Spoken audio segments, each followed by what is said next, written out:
Si Lazaro ug ang adunahan. Lucas Kapitulo 16 versikulo 19, 31.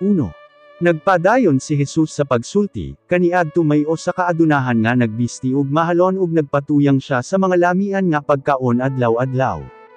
May-o sa osab kakabus nga ang iyang ngalan si Lazaro.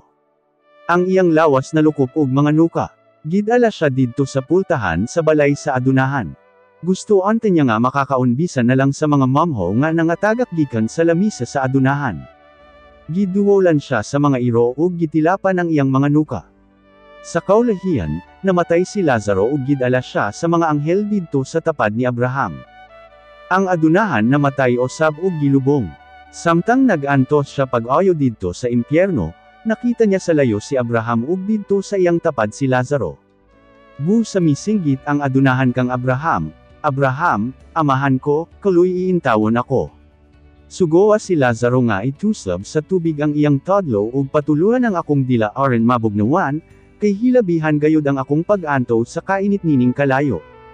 Apan gitubag siya ni Abraham, anak, samtang nagkinabuhi ka pa sa kalibutan maayo gayud ang imong kahimtang, ug si Lazaro nag-antos. Apan karon malipayan siya dinhi ug ikaw nagaantos. Gawas pa niya na, ang imong gipangayo dili gayud mahimo, tungod kay may lawom nga bungaw nga nagulang kanato nga si bisan kinsa dinhi kan amo nga gustong mo ana diha dili gayud makatabok, ug walay o sa osab nga gikan diha kan inyo nga makatabok dinhi kanamo. Mingon pagayod ang adunahan, Abraham, amahan ko, kon mao kana, hangyuon ko ikaw nga kon mahimo ipadala si Lazaro ngadto sa balay sa akong amahan, kay may 5 pa ako ka mga igsuong lalaki, ug pasidan-an niya sila aron dili sila makaanhi nining dapita nga pulos lang pag-antos. Apan mitubag si Abraham, atuan naman didto kanila ang mga sinulat ni Moises ug sa mga propeta. Kinahanglan patalenghugan nila kini. Mitubag ang adunahan, apan Abraham, amahan ko, dili sila mutuo. Apan kon may muadto kanila gikan kanato, maghinulsel sila sa ilang mga sala.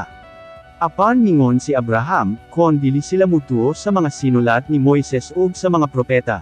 Nan, dili osab sila mutuo bisan pag may mabanhaw nga patay.